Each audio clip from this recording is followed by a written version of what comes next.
Good evening, everybody. Thanks again for listening.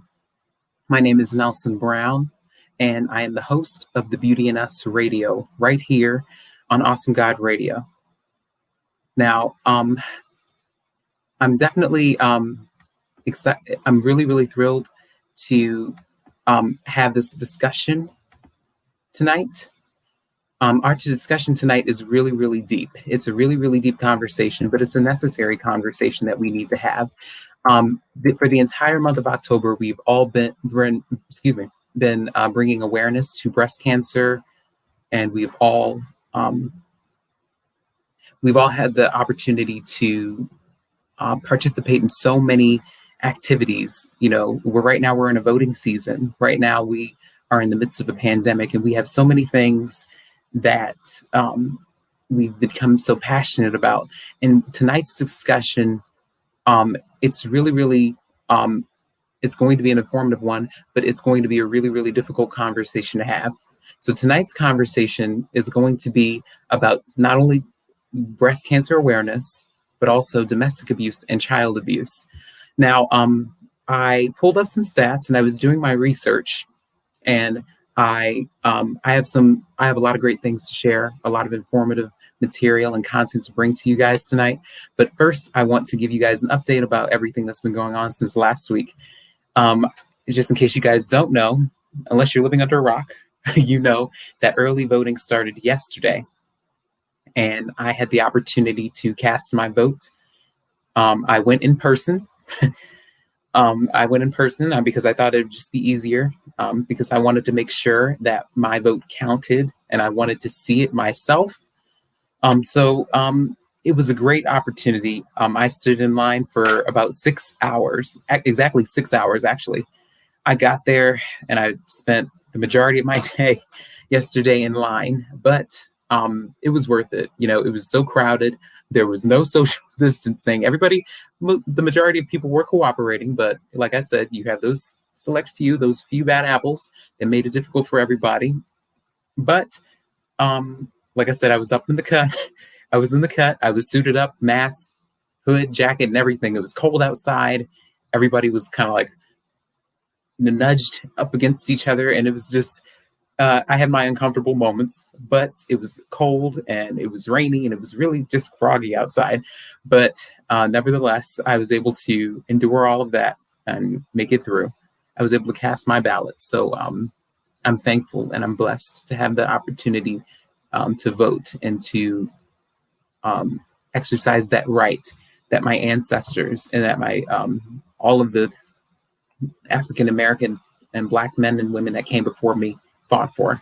So I wanted to give you guys an update, and I wanted to encourage you guys to go out to the polls, or to mail in your ballots, or to go to the nearest drop box, whether it's a library, a school, a community center, or wherever it may be, and to vote. Please vote. It's words can't describe how important it is. I'm not going to go into detail because that'll be a whole nother show about why voting is important. But I wanted to give you guys just an update about that, and about just how good it felt to just cast my vote. So I'm going to revert back to the topic for tonight. I don't want to go off course. So tonight's topic, like I said, is going to address deep discussions about child abuse, not only child abuse, but domestic abuse and breast cancer awareness. So we have a lot of things to cover for tonight. I was going to say that I was supposed to have Miss Lizbeth Meredith on tonight, but I'm not sure what happened. She had a few meetings today, and I think that she ran behind schedule. So I'm thinking that I'm just going to reschedule her for another show. It seems like things just ran together and she wasn't able to come on, but I have everything prepared for you guys tonight solo. So without further ado, I'm going to share some stats that I pulled together after research about the national statistics on child abuse. And this is from the Well, the National Children's Alliance, it says the force behind children's advocacy centers. And this article was written, and these stats have been pulled from researchers, from psychologists, from sociologists, from criminologists, and people, different people in this field who fight against it and who are advocates for children. It says the National Statistics on Child Abuse. It says under the scope of the problem, under the subtitles, it says that nearly 700,000 children are abused in the U.S. each year. An estimated 678,000 children were victims of abuse and neglect in 2018. The most recent year for which there is national data, that's about 1% of kids in a given year. However, this data may be incomplete, and the actual number of children abused is likely underreported. Child welfare authorities ensure the safety of more than 3.5 million kids.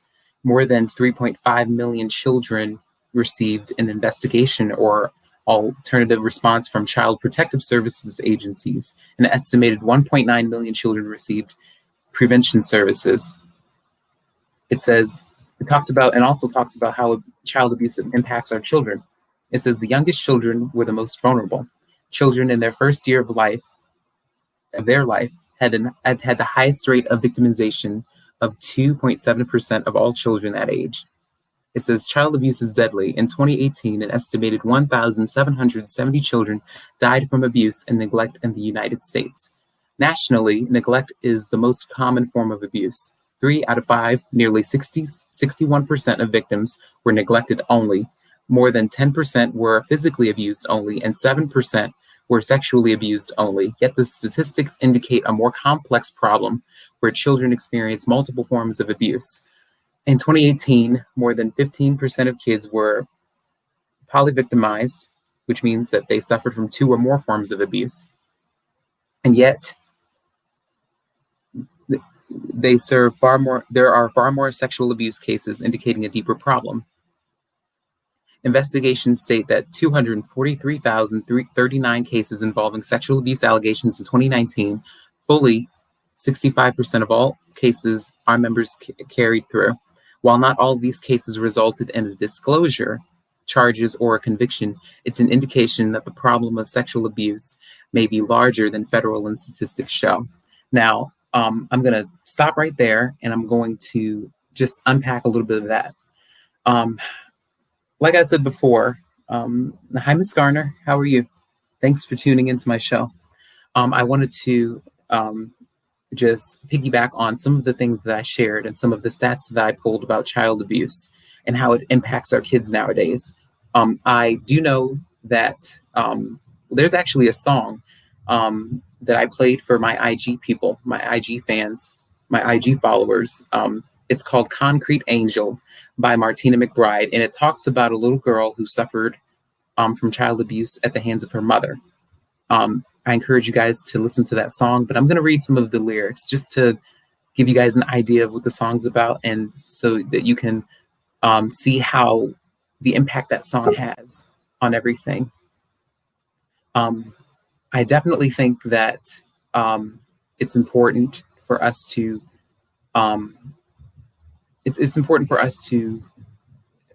understand how children are affected and impacted by this. It says, let's see, I have it right here. It says, and this is Martina McBride's songs, lyrics to her songs. She walks to school with the lunch she packed. Nobody knows what she's holding back. Wearing the same dress she wore yesterday, she hides the bruises with the linen and lace. The teacher wonders, but she doesn't ask. It's hard to see the pain behind the mask. Bearing the burden of the secret storm, sometimes she wishes she was never born. Through the wind and the rain, she stands hard as a stone in a world that she can't rise above, but her dreams give her wings, and she flies to a place where she's loved. Concrete angel. Somebody cries in the middle of the night. The neighbors hear, but they turn out the light. A fragile soul caught in the hands of fate. When morning comes, it'll be too late. Through the wind and the rain, she stands, hard as a stone, in a world that she can't rise above. But her dreams give her wings, and she flies to a place where she's loved concrete angel. A statue stands in a shaded place, an angel girl with an upturned face. A name is written on a polished rock, a broken heart that the world forgot. Through the wind and the rain, she stands hard as a stone in a world that she can't rise above, but her dreams give her wings, and she flies to a place where she's loved concrete angel. Okay, so let's see. That was definitely when I first listened to that song, and like I said, I feel free to go back and listen to Martina McBride's Concrete Angel. It's a really, really powerful song. It's a song that really sat with me when I listened to it because it was released in the early 2000s, but I didn't really understand what it meant. I never understood what it meant until I got older. It's just, it's just a prime example. The storyline is just a prime example of how people react and how people have a tendency to shy away from subjects that are related to child abuse, sexual abuse, or even domestic abuse in some sense. And I do have stats about domestic violence, and this is Domestic Violence Awareness Month. And as you guys can probably see below the screen, it's, I have a purple banner to celebrate not only, well, pink is for Breast Cancer Awareness Month, but purple is for Domestic Violence Awareness Month. And I wanted to share some stats with you guys about domestic abuse, because that kind of abuse is abuse. And I think that child abuse, domestic abuse, all of it occurs within the home. And if you think about it carefully, that, and just think about it, we're in the midst of a COVID-19 pandemic where we're all kind of, in the home and we're all kind of stuck with each other. But I'm also aware, and I've had a conversation with my mom about this, and she pointed out to me that, everybody is not really happy about being home. Everybody's not really, everybody's not happy about being at home, because think about the rates of divorce, of domestic abuse, of child abuse that's occurring right now at home in the midst of a mom and dad or some type of parent or guardian. It's just something that a lot of people go through. And I know that in the older generations, probably in the baby boomers generation, a lot of children were taught to just be submissive and to just not say anything and to just do what they were told and to just be seen and not heard. But I realized that has just done a disservice to a lot of children that grew up in that era. There's a lot of abuse that occurred within many, many households. It's just because a lot of people don't know how to address that appropriately. And it's because I think that nobody really knows how to approach that issue, because whenever it's about abuse, a lot of people, don't want to talk about it. When it's about, especially when in terms of sexual abuse, nobody wants to discuss it. But a lot of children are damaged behind that, and then they grow up as adults, and it affects them when they get into relationships. Just having those memories and just suffering from all of that trauma. A lot of people don't understand the trauma. A lot of people don't understand, because a lot of people kind of, shy away, and they say, whatever happens in this house stays in this house. And I do like, thank you, Miss Charles. Nicole Charles chimed in, and she says, whatever happens in this house stays in this house type of situations. And that is something that's pretty much the nail in the coffin in terms of the reason why a lot of men and women growing up, boys and girls that grow into men and women growing up, a lot of them don't address child abuse or any type of sexual abuse that they may have encountered. And oftentimes it does happen in the household. And I think that a lot of people don't know how to forgive that violator or that person that may have done that horrific thing to them. But what we all have to understand is that when we don't forgive and when we don't move forward, if we don't forgive the abuser, or when we don't forgive the individual that may have caused us harm, what we do is that we give them control. We give them that control, and we give them the power.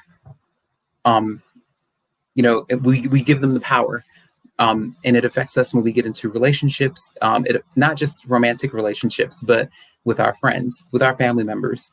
And I feel like if you don't address it, you're the one that becomes bitter in the end. You're the one that suffers in silence the most, because oftentimes the abuser, there is some type of, the abuser, they use that power to control their victims and to manipulate their victims. And oftentimes, as children, especially when it's our family members or when it's, people that we're close to, there is a part of us that, we want to please that person, or especially if it's our parents, we have a tendency to want to make them happy or to do things, or we feel obligated to do things for them and to make them proud and to just make them happy. And we don't like, especially if it's someone we really care about, we don't really like seeing anyone unhappy, because as children, there's a part of us that wants to please our parents. There's a part of us that feels obligated to do what we're supposed to do. Even if we feel as though it's wrong, as children, we still feel obligated to listen to adults. We were taught to listen to adults. We were taught to do whatever we were told to do. And unfortunately, some adults that are the violators in these situations or in those circumstances, they use that power to control children and to manipulate children. A lot of child molesters do that. They prey on children, and they use their positions of authority to prey on children. A lot of pedophilia that happens. A lot of adults use that to prey on children as well. They used that level of trust. They use that level of trust to control their victims and to control the children. So it's just something that it doesn't sit well with me, and I take that very seriously, because it's something that it's just something that it destroys you and it eats away at you. It's just something that it's just heartbreaking to see. And I have more stats here about domestic violence. And domestic violence occurs in the household, and in some ways or another, that form of abuse.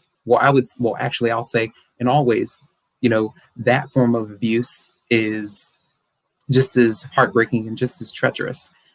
And it says, the stats say that on average, nearly 20 people per minute are physically abused by an intimate partner in the United States. During 1 year, this equates to more than 10 million women and men. 1 in 4 women and 1 in 9 men experience severe intimate partner physical violence. Intimate partner contact sexual violence and or intimate partner stalking with impacts such as injury, fearfulness, post-traumatic stress disorder, use of victim services, contraction of sexually transmitted diseases. It says 1 in 3 women and 1 in 4 men have experienced some form of physical violence by an intimate partner. This includes a range of behaviors: slapping, shoving, pushing, and in some cases that might not be considered domestic violence. 1 in 7 women and 1 in 25 men have been injured by an intimate partner. 1 in 10 women have been raped by an intimate partner. Data and the data also shows, it shows that 1 in 4 women and 1 in 7 men have been victims of severe physical violence, such as beating, burning, strangling, by an intimate partner in their lifetime. 1 in 7 women and 1 in 18 men have been stalked by an intimate partner during their lifetime, to the point in which they felt very fearful or believed that they or someone close to them would be harmed or killed. On a typical day, there are more than 20,000 phone calls placed to domestic violence hotlines nationwide. The presence of a gun in a domestic violence situation increases the risk of homicide by 500%. I'm surprised that that's even, a figure. But women between the ages of 18 to 24 are most commonly abused by an intimate partner. 19% of domestic violence involves a weapon. Domestic victimization is correlated with a higher rate of depression and suicidal behavior. And only 34% of people who are injured by intimate partners receive medical care for their injuries. Now, again, like I said, we were having a conversation about child abuse, but I also think that it's important to address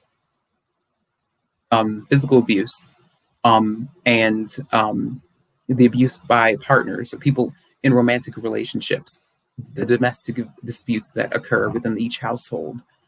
I think that, I honestly always thought that domestic violence was, when I was growing up, I always used to hear a lot about domestic violence from a physical standpoint. I always thought that it only meant that somebody was hitting you or doing some type of using physical force to control you or as a form of authority or domination, but it's also emotional and verbal. You can also suffer from verbal abuse and emotional abuse as well from your partner. And I also, see the double standards when it comes to, men being physically abused compared to women who are physically abused or even emotionally abused or verbally abused.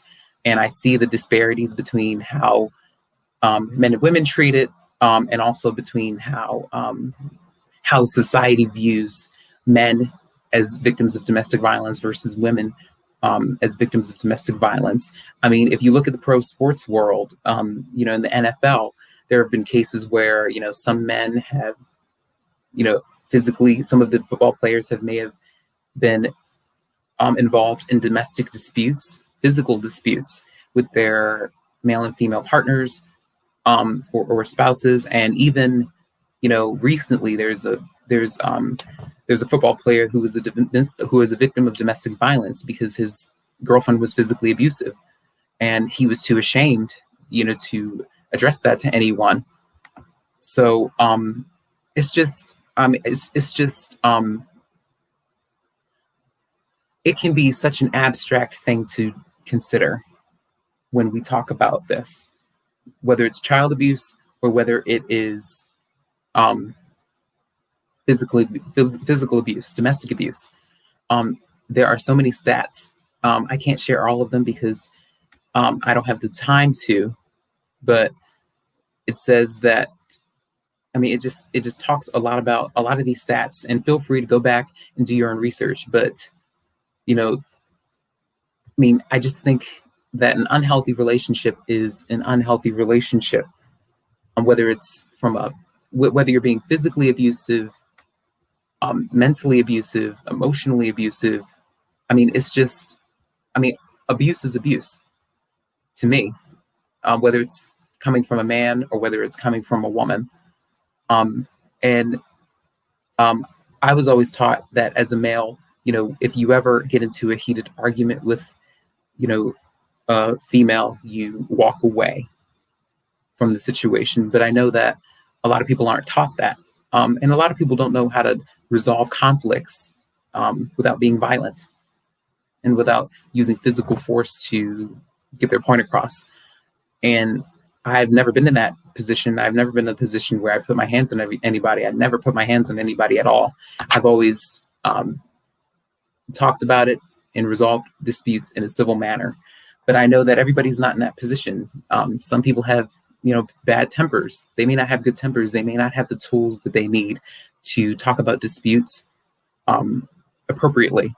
And on the other hand, when we talk about child abuse, a lot of children don't know how to ask for help. They're afraid to go to a trusted adult because they feel as though people aren't going to believe them, or they feel as though their parents or guardians or their loved ones are going to think that they're just making things up, or that they're just lying, or that they may be trying to get some type of attention out of it. So it's just, again, I listened to a few songs and I played them on IG. And one song that was requested by my mom was called "What's Going On" by Marvin Gaye. And it's a song, it basically gives a general overview of all of the tragedies that have happened in the world. And in his lyrics, he says, "Mother, mother, there's too many of you crying. Brother, brother, brother, there's far too many of you dying. You know we've got to find a way to bring some love in here today. Father, father, we don't need to escalate. You see, war is not the answer. You see, war is not the answer. For only love can conquer hate. You know we've got to find a way to bring some love in here today. Picket lines and picket signs. Don't punish me with brutality. Talk to me so you can see. Oh, what's going on? What's going on? Yeah, what's going on? What's going on? In the meantime, right on, baby, right on. Mother, mother, everybody thinks we're wrong. Oh, but who are they to judge us? Simply because our hair is long.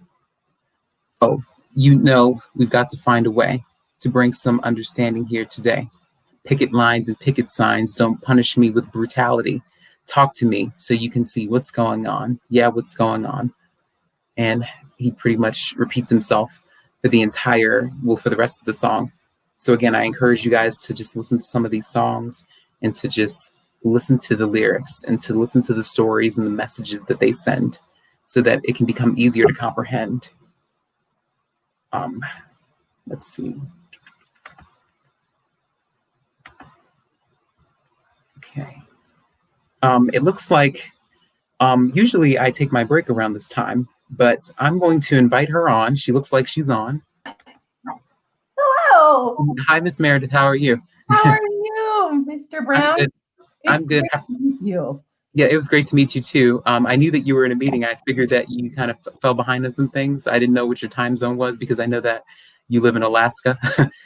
Yes, exactly. Well, I asked that they prioritize my quick involvement. It's my very last ever meeting with the whole state and probation. And so they made it the first thing on the agenda that I could say goodbye so I could be with you because that is important. I love your conversation. Yes, and I'm glad I did see you on, so I wasn't ignoring you. I was just kind of talking. So I usually take a break, but since you're already on, we're just going to continue for the rest of the hour until 7. Wonderful. Thank you. Yes. So I wanted to have you on because like I was talking about, we are having a conversation about child abuse and domestic abuse. And I know that, throughout the month, we were also celebrating Breast Cancer Awareness Month. So we have been advocating for so many things, throughout the month of October. And I know that your experience working as a probation officer and specifically as a domestic violence advocate and child abuse investigator, I wanted for you to hop on so you can share with the viewers your experience working in that field so that, especially, for young people who may have suffered from domestic violence or they may have children or they may know of children who are in circumstances where they're being abused in so many forms. So how they can seek help and how they can reach out to someone. Right. Correct. Well, I am so honored to be here. And I am so excited that it happens to be one of the very last days of almost 30 years in these fields. So, and it's not that I won't have anything to do with them again, but it is my formal 7:30 a.m. to 5 p.m. life is about to end. And so I can pursue other things. But it has been such a joy to be able to serve people in crisis, very similar to the crises that I grew up with. And then I later perpetuated with my own kids by following the cycle of abuse. So it has been really gratifying to use some of those experiences to be able to help others, and to be able to unpack some of our stories like you were talking about. We're told to keep it quiet. We're told to not talk about what goes in the home.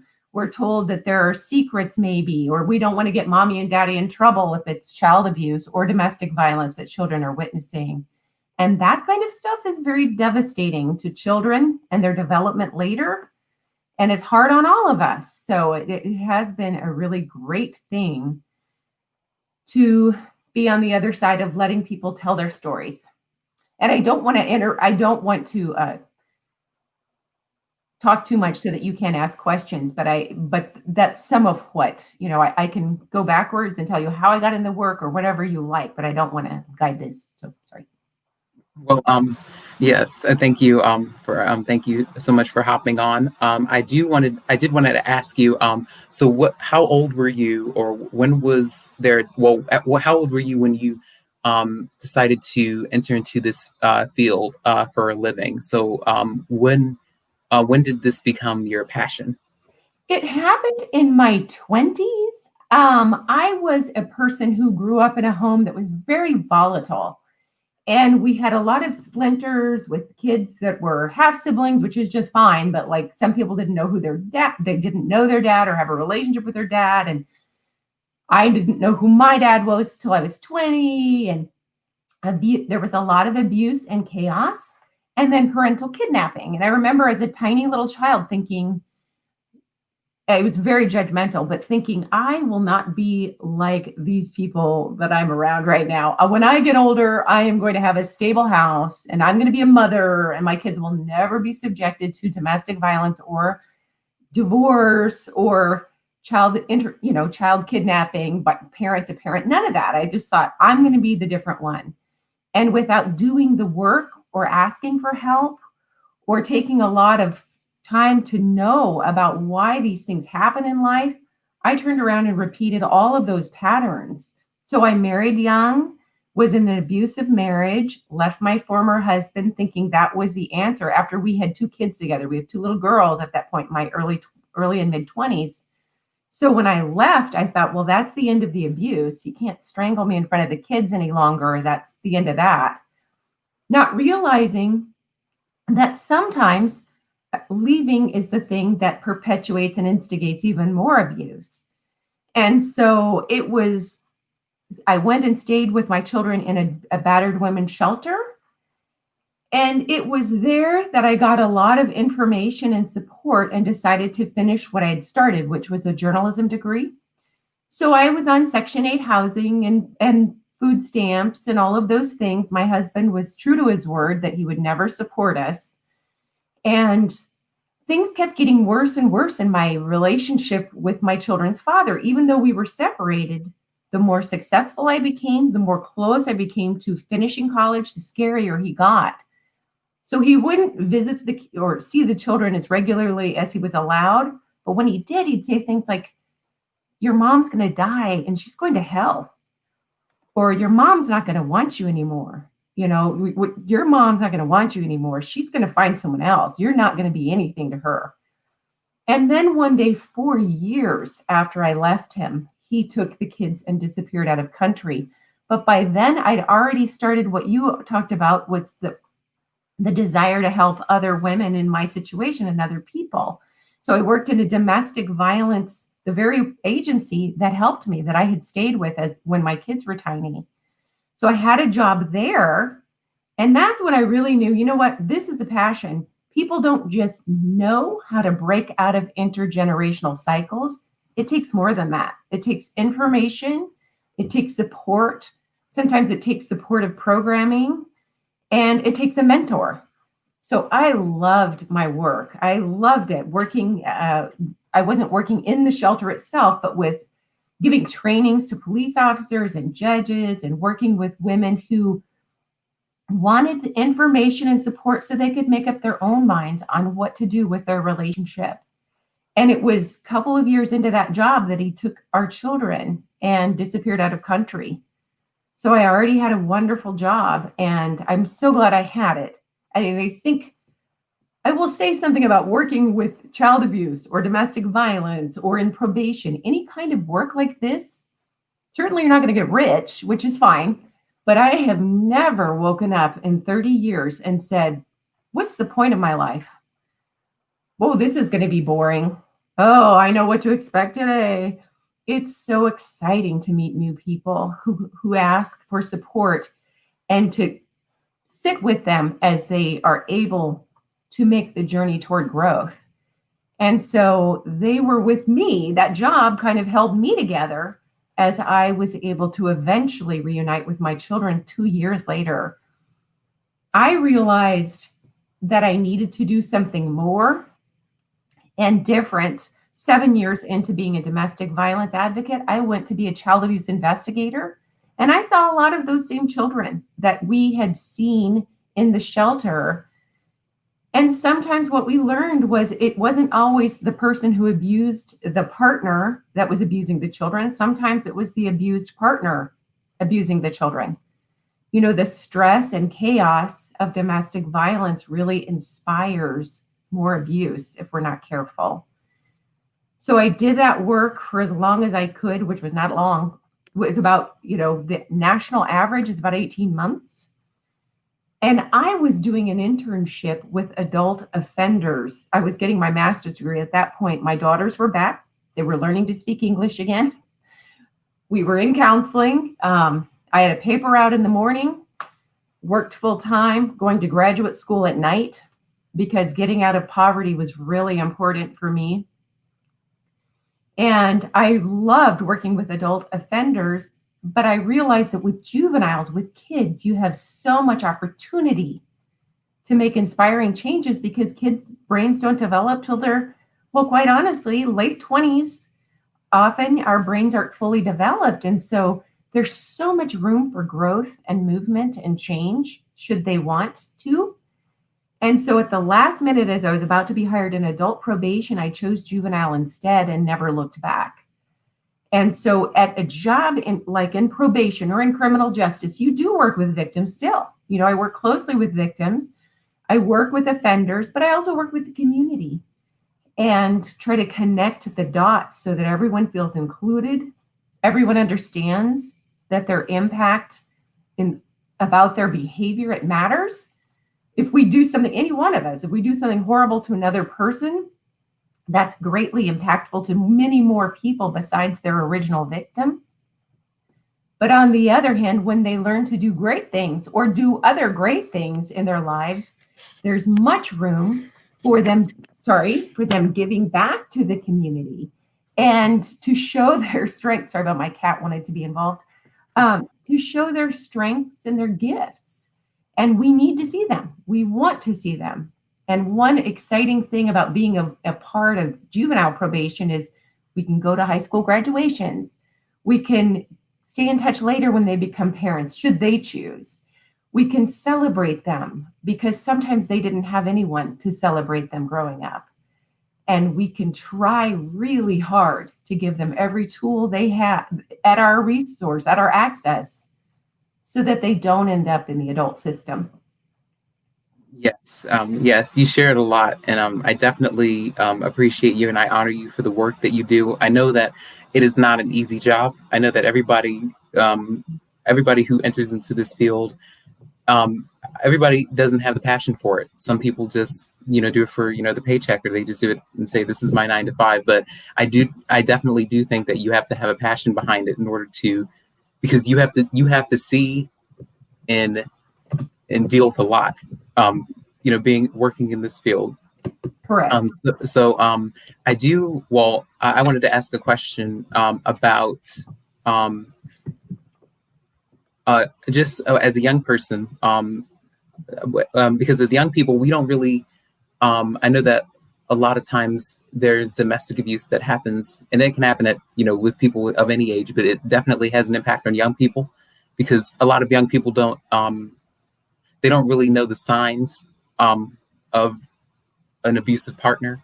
A lot of young men and women don't know what an unhealthy relationship looks like or what a healthy relationship looks like because they may not date another person, or they may not even know what that means. So what were some of the signs? Because I know that you said you were in an abusive relationship. So what was some of the signs that you figured out? Such a good question. And I really hope that we have these conversations with young people as they're growing up before they start dating. When I look back, I think about the fact that my former husband wanted to be committed immediately. Almost as soon as we had one of our first dates, he was like so into me. Of course, it was a great ego boost as someone who didn't have a lot of success dating, but he wanted to be with me all of the time. You don't need those friends. You don't really need that job. You don't need those hobbies. Why do you need a degree? You have me. And so, and things about my family, not that they were all untrue, but hey, your family's crazy, and quite frankly, if I left you, nobody else would have you. So kind of trying to cut me away from interests and friendships and supports and things that were really strengths of mine in the past, and to try to make me feel small. And I think when we're in a friendship with someone or in a dating relationship with someone, if the goal of theirs is to make us feel small and in control, that's so, so, so unhealthy. And that's the first thing that happens often before, more serious psychological or physical abuse or sexual abuse begins. It's that isolation and that incremental, when we first got married, which we got married, I was the original 90-day fiance, just so you know. And I didn't know it. We got married so quickly, within about 90 days. And this was, of course, in the 80s. But, I could do no wrong before the ring was on the finger. The moment we got married, it was little things like, you're a terrible cook, which I was. I didn't know how to cook. Or you are so clumsy. Or you're really in horrible shape for someone so young, because I was really pretty young. And, but then those things got to be more serious. Like, you're not smart at all and kind of pathetic. And if everyone else around you is cut away because he or she is either jealous or making accusations about imagined affairs or trying to keep you from persevering toward your goals, suddenly you believe those negative messages. Who else is around you to say you're not perfect, but you got some good qualities and you got some other qualities? There's no one else around often in an abusive relationship. So that really starts to press hard. So I would say if a person is a young person dating, even when they're just making friendships, make sure that the person that you are with wants to bring out your best, wants you to be your best self, enjoys seeing you grow, enjoys seeing you hit some goals, claim some goals, and then go after them. That's what we want to have. We don't want somebody who makes us feel small, awful, insecure, and always off balance. Okay. Yeah, I understand that too. But I also know that I talked about it a little bit earlier, but there are some double standards when it comes to men being in abusive relationships versus women being in abusive relationships. So how do you think, as a person who works in this field, how do you think men should go about doing that? Because I'm sure that there are so many men that are abused too, and they suffer in silence. Right. So how would you encourage them? I would say some of the same things for men and women, and just keeping in mind as we talk about domestic abuse, when one person intentionally uses a pattern of behaviors to gain power and control over their partner. But it happens in straight relationships, it happens in gay relationships, it happens in a lot of relationships. A person could be rich, not rich, whatever. But if it happens to a man, it is not a great thing either. He definitely needs to be able to talk to someone, to reach out for support, to not go through this situation alone, to not let it erode his sense of self, so that then he finds himself wanting to strike back. I will say this: at some point when I was married and very, very isolated and had been mistreated for a long, long time, and I hadn't even at that point transportation, like my husband would take the car, make sure I was just at the house with the kids, but I had nothing. I did something that was so awful, and I broke some figurines of his that he really cared about, that he had treasured from his family of origin from Greece. And I smashed them into bits, not right in front of my kids, but the point is, you don't want to be in a situation where suddenly you become a shadow of your former self, and frankly, someone that you loathe. And so I would say to men, like I would say to women, you definitely want to reach out for support. Don't keep secrets. Get the information you need to make your best choice.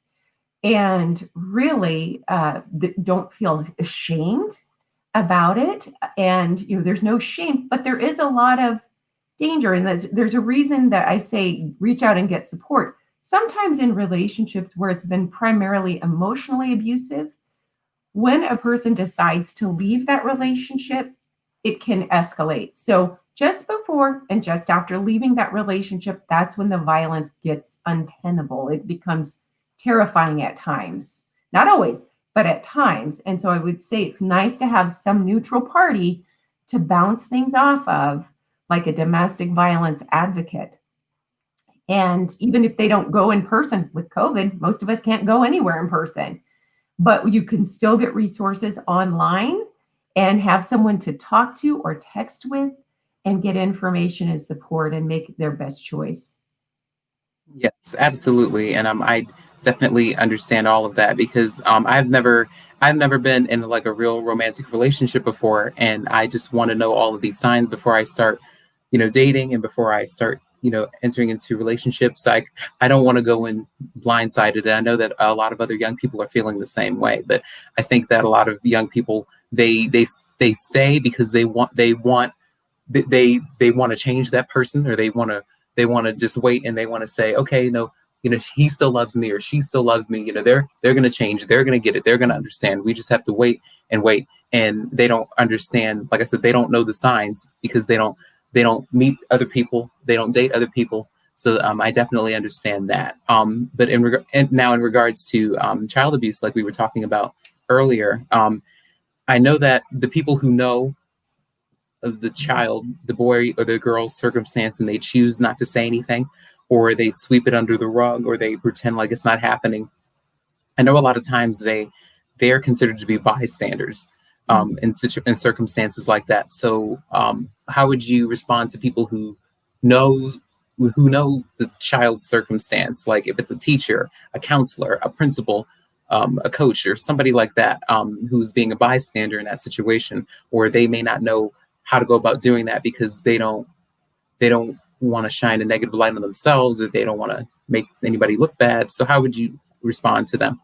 So in this situation, that's such a great question. And by the way, I do agree with you that so many of us do want to change another person. I love what you said about a lot of us feel like when we get into a relationship, we need to fix another person. And that's something we have to teach caring young men and young women not to do, because when we're dating, that's the one time we definitely are supposed to discriminate based on who's treating us well. We are not dating a project. We are dating for a partner. And so that's really important. I love that you said that. Good point. I just put that away in my little mental Rolodex. Now with the kids, if you have a teacher, a coach, someone like that who's witnessing, either they believe the child is growing up where there is abuse in the home toward the child, or the child is around domestic abuse. Either way, those are important, and sometimes anonymous phone calls or reports to Child Protective Services. It's very important. If you feel that you see something, say something. See something, say something. And even if you need to be anonymous, although most of us as mandated reporters, we choose not to be anonymous, but because we don't have to be right, if we've got the signs or we hear snippets from a kid who says, this thing happened to me, or I watched this happen in my home, who knows if that is like literally the 15th thing that Child Protective Services has heard that month, and that might be the very impetus by which they can put services in place. It is not always that social workers run lights and sirens and rip kids out of their homes. The mandate is to keep the kids in the home, but with family getting services.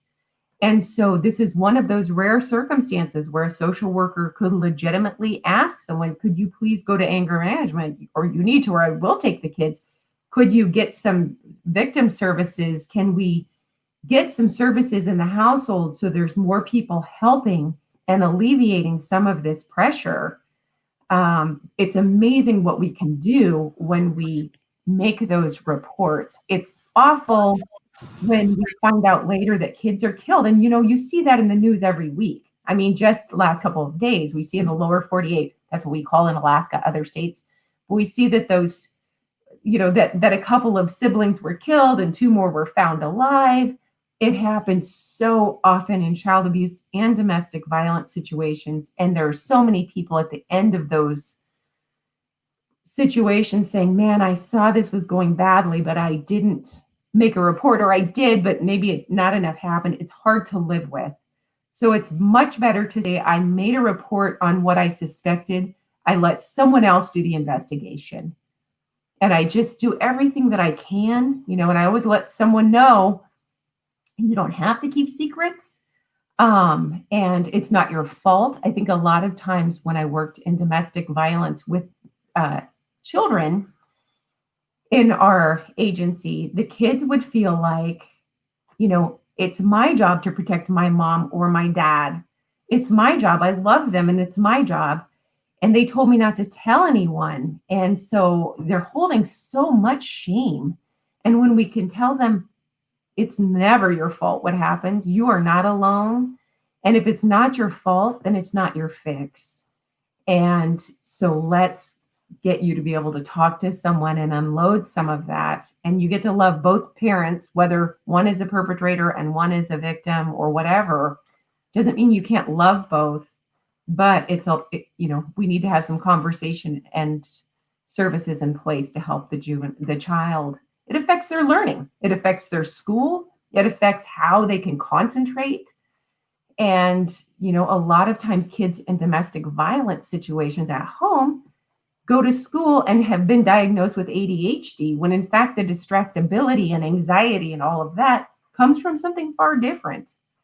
So we definitely want to make an impact and support for change. Yes, absolutely. I agreed with everything that you said. Now, I did take a look at your website, and I know that you took a lot of your knowledge and your experience and your skills, in this field, and you've translated it, through your work as an author and keynote speaker. So, could you tell, a lot of the listeners, where they could find your books or how they can make that step if someone who is in an abusive situation right now, whether it's a child or whether it's a man or a woman or a young person or whoever it may be. So how could they reach out to you to get your books, or how they could reach out for some assistance, if they're in this circumstance and if they don't know what to do? So what would you tell them in the last few minutes of our show? I'll separate those two out, and thank you so much for mentioning it. I do have a website, lameredith.com, and my book is available wherever books are sold, and it's even on audiobook, called Pieces of Me, Rescuing My Kidnapped Daughters. And of course, that is about the leaving, me leaving abuse and facing unintended consequences. But I also do more fun things and have written a lot of essays, and got a course that's just beginning on how to help when someone is being abused. That's at Teachable. So for whoever is on my newsletter list, I will let them know as we're ready to start live teaching, which is right away because I'm retiring this week. So I'll be doing that and have another book or two coming out this spring. So thank you for asking. You can find me on social media. I have an author website or author Facebook as well, and Twitter. But as far as when you know someone who's being abused or what to say, sometimes it's a dicey subject to bring up. If you have a friend that you suspect is being mistreated, or maybe your friend says some really scary stuff to you in a moment of vulnerability and then takes it all back, more likely a sibling, takes it all back later, and suddenly you have to love their partner. You better love their partner. They're going to be mad at you. I would say definitely that one nice segue that we used to ask people, even if it was at a hospital visit, if it was at if they presented and they seemed like they might have abuse, but we couldn't say for sure and they didn't want to admit it, to say, where would you tell your friend to go if they were in an abusive relationship? And make sure they had that information. And sometimes I'd say 1-800-799-SAFE or domesticshelters.org has information for men and women about abuse and is a clearinghouse for support and information in the United States. And there are services all over the world really now. Most of us during COVID cannot go in person, but we still can get some amazing support and information. And so if you've got a friend, I would definitely be careful about how you say it if they're not coming real clean with you about abuse. If it's physical abuse and you see something, I would definitely encourage you, of course, to call the police. Domestic violence is a crime, but if it's the kind of abuse that doesn't rise to that level, just encouraging that person to know what their local resources are and to not try to be everything yourself, because that gets old. A lot of us leave a relationship, go back with that person. We might leave again, go back. It takes a while, just like getting in an abusive relationship takes a long time. Getting out does too. So it's really a lot to ask that you be the sole listener to your friend. So just knowing what referrals, when to call Child Protective Services, all of that can be a huge, they may not ever say thank you, but you have to know that you were doing the right thing for the right reason. And thanks so much for asking that important question and for having this conversation today. Yes, I want to thank you for hopping on to my show, and I want to thank you for just participating in this discussion with me. I know that a lot of the listeners, I'm reading the comments from everywhere. A lot of people are enjoying this discussion that we're having. So I want to thank you. And so so I wanted to let you go. But I just wanted to make sure that people had access to your work and that people could follow you, from here. So I thank you again. I definitely appreciate you. Thank you for having me and have a wonderful, wonderful rest of the month. Thank you. Appreciate it so much, Mr. Brown. Okay, so that wraps up our show. Like I said, usually I take a break in the middle of the show, but she hopped in. Our time zones are different. She's in Alaska and I'm in Maryland, so our time zones were different, but I really, really hope you guys enjoyed this conversation. I really hope you guys enjoyed this deep discussion about domestic abuse and about child abuse. But I also, since it's the end of the month, I still want to give a shout out and a salute to all of the breast cancer survivors. I have the purple banner to celebrate, to actually be an advocate for domestic abuse and to fight against it. So I thank you guys for listening into my show. I thank you guys for all of what you do to support me in my journey. But before I go, I'm going to read some lyrics from India Irie. It's the song called I Am Light before I close the show. She says, I am light, I am light, I am light. And she says that a couple times, and then she says, I am not the things my family did. I am not the voices in my head. I am not the pieces of the brokenness inside. I am light. I'm not the mistakes that I have made or any of these things that have caused me pain. I am not the pieces of the dream I left behind. I am light. I am not the color of my eyes. I am not the skin on the outside. I am not my age. I am not my race. My soul inside is all light. My divinity divine will to define. I am the God on the inside. I am a star, a piece of it all. I am light. So those are just a few of the lyrics from her show. Not her show, excuse me. It's been a long evening. From her song that I encourage you guys to listen to and to check out, along with Martina McBride's Concrete Angel and Marvin Gaye's What's Going On. So again, I want to thank you guys for listening. Next week is going to be a great show. Next Tuesday is election day. So make sure you guys either vote this week at one of the polling places, mail in your ballot, drop it off at a ballot box. Make sure you participate in this crucial election. Next week, I'm still having a show Tuesday evening from 6 p.m. to 7 p.m. with our next guest. So make an appointment to meet me back here on Awesome God Radio of the Beauty in Us Radio at 6 p.m. from 6 p.m. to 7 p.m. So this is Nelson E. Brown saying goodbye. Thank you for tuning in. Have a good evening.